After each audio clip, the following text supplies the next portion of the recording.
So এই video তোমাদের DSC 12 এর সাজেশনটা দিয়ে দিচ্ছি। অ্যাকচুয়ালি তোমাদের সাথে সাথে আমারও পরীক্ষা চলছে। মানে এখনো শুরু হয়নি, বাট কালকে থেকেই। তো ওই কারণে যে একটুখানি সমস্যা, 1 তারিখের পর থেকে আমি ফ্রি হয়ে যাবো, বাট তার আগে তোমাদের হয়তো পরীক্ষাগুলো শেষও হয়ে যাবে, বাদ বাকি পেপারগুলো। তো ওটার জন্য একটুখানি সমস্যা হচ্ছে। তাহলে না হলে এখন সমস্যা হয় না। তো যে প্রশ্নগুলো আমি দিচ্ছি তার মধ্যে থেকে তোমাদের স্টার মার্কও করে রেখে দিয়েছি, তো ওগুলো ভালো করে করার পরে দেন অন্য প্রশ্নগুলোর দিকে যাবে, ঠিক আছে? বেশি প্রশ্ন রাখিনি, চেষ্টা করবে সবগুলো করার।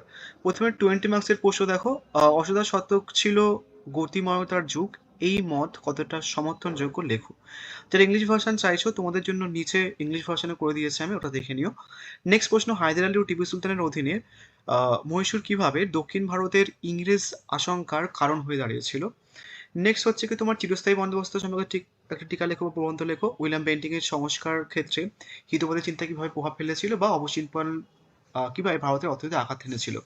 নেক্সট 1857 সালে মহাবিদ্রোহের কৃষি শ্রেণীর ভূমিকা লেখো বা প্রকৃতি, এবং হচ্ছে কিছু ওহাবি আন্দোলন। তো যেগুলো স্টার মার্ক করা হয়েছে তোমরা ওই স্টার মার্ক কোশ্চেন্সগুলো আগে ভালো করে করে নেবে, দেন তারপরে যেগুলো স্টার মার্ক করা নেই দেন সেগুলো করবে।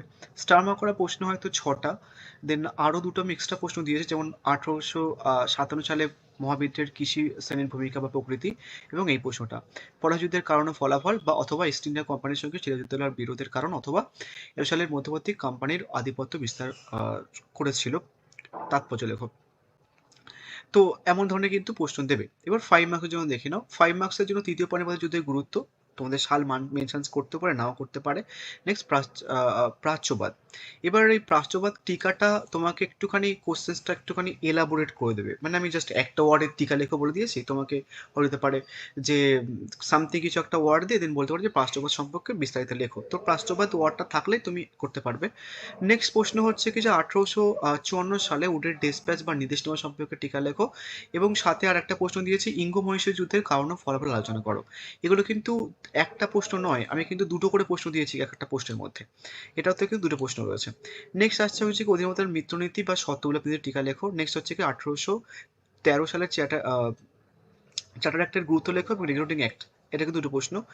এই অবধি করবে তোমরা ভালো করে।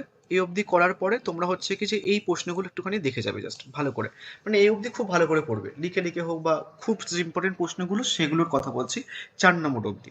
নেক্সট বক্সারের যুদ্ধ বা দূতীয় ব্যবস্থা টিকা, বা মরণের ঘোষণাপত্র, বা সন্ন্যাসী ফকির বিদ্রোহ, বা নববঙ্গ আন্দোলন, বা দিয়ার লাইফের তাৎপর্য, এগুলো জাস্ট নর্মাল দেখে যাবে, এমনভাবে দেখে যাবে যাতে লিখতে পারো তোমরা এইভাবে, বাট ওপরেরগুলো একটুখানি ভালো করে পড়ে যাবে। একটা এক্সট্রা প্রশ্ন রেখেছি, এই প্রশ্নটা তুমি 5 মার্কসের জন্য বা 20 মার্কসের জন্য যেটা ইচ্ছা করে রাখতে পারো। রাজমোহন রায়ের এবং বিদ্যাসাগরের সম্পর্কে লেখো, ঠিক আছে?